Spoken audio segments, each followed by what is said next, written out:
Organisasi profesi kedokteran di Indonesia sedang dilanda kisruh belakangan ini. Ini bermula dari tindakan pengurus besar IDI yang memecat Dr. Terawan Agus Putranto secara permanen dari keanggotaan IDI. Alasannya, Dr. Terawan dianggap melanggar kode etik organisasi IDI. Pelanggaran itu antara lain soal metode pengobatan Terawan dan perilaku Terawan. Cara pengobatan Terawan dipandang tidak sesuai standar dari aturan IDI. Namun, pemecatan itu menimbulkan pro kontra di masyarakat dan di dalam IDI sendiri. Pasalnya, banyak tokoh ternama yang merasa tertolong oleh pengobatan Terawan. Sebut saja mantan Presiden Susilo Bambang Yudhoyono, Menteri Pertahanan Prabowo Subianto, dan Menko Polhukam Mahfud MD.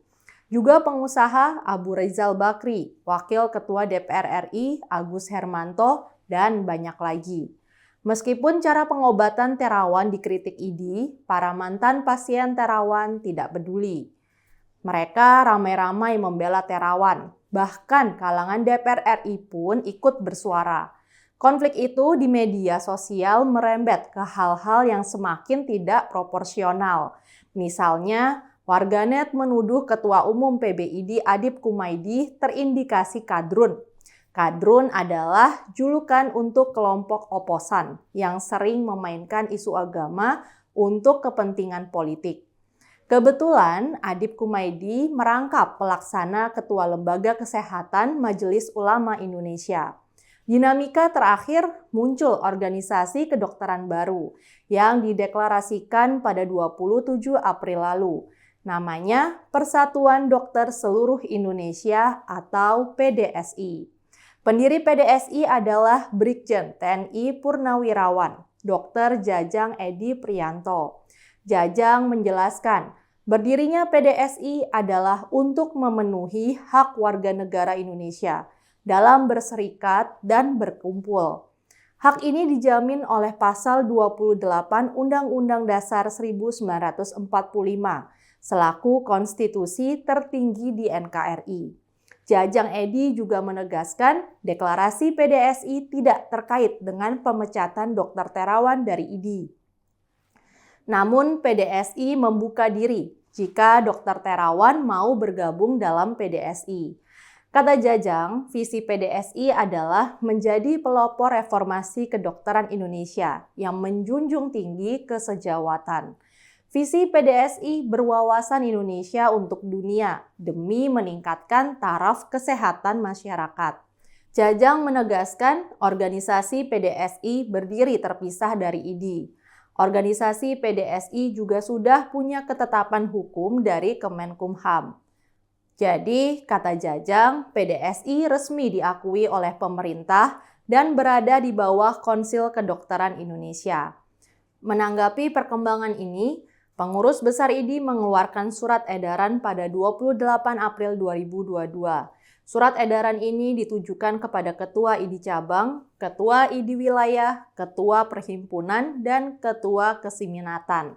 Surat edaran Pengurus Besar IDI tersebut menginstruksikan 3 hal.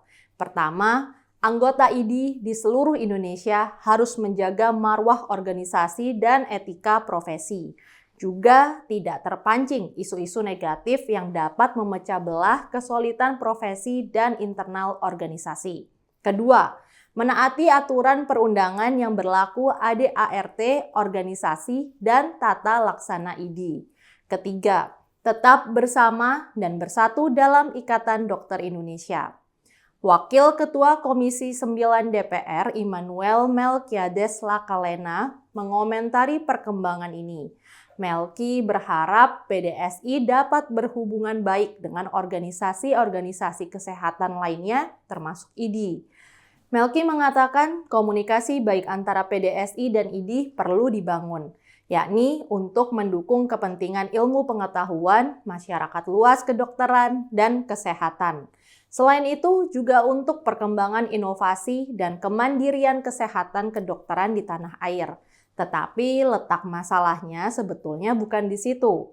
Adanya beberapa organisasi profesi kedokteran bisa membingungkan masyarakat.